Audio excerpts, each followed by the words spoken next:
100年老店已經少噶啦，仲要係130年老店，啱晒而家呢個天氣食。大家估唔估到我今日介紹啲咩嘢食？大家估唔估到我今日食啲乜嘢？答案喺我件衫後面。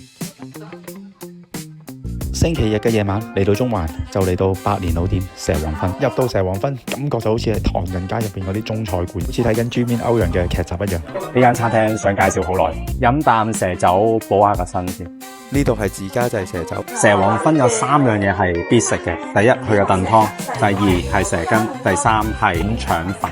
我哋3個人要咗3碗唔同款嘅燉湯。第一款我飲嘅響螺燉雞腳，入邊落咗杞子瘦肉響螺雞腳。第二個木瓜南杏豬肺湯，我冇詳細介紹，因為每一個都好好飲。第3個就係水鴨湯，佢都係落咗啲杞子嘅。水鴨湯咧就再清少少，比較甜少少，當然係蜜瓜啦。雞腳湯就會再濃味少少。3個都各有千秋。蛇羹，好，呢個可以收收，唔該靚女，唔好客氣。唔該。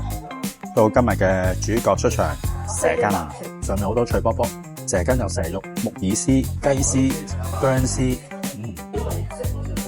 真係好好食啊！喺香港食蛇羹真係唔會輸，食完呢碗蛇羹真係覺得好幸福。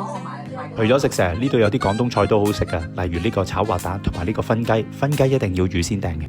最後今日嘅主角出場就係呢個煲仔臘味飯。其實我係睇中佢嗰條潤腸，真係好好食，好香嘅酒香味。反正都係食佢條潤腸，嚟到冬天梗係要買個臘味煲仔飯啦。呢個煲仔飯有潤腸、臘腸、臘肉、金蠔，入邊好軟熟好香，攻味嘅。冬天限定金蠔啊！我個飯啲飯焦，金蠔係甜同鹹之間嘅味道。希望大家中意我介紹，趁冬天嚟到蛇王芬，食翻130年香港味道，潤腸、蛇羹同埋燉湯3個必食嘅。中意條片就分享出去，拜拜。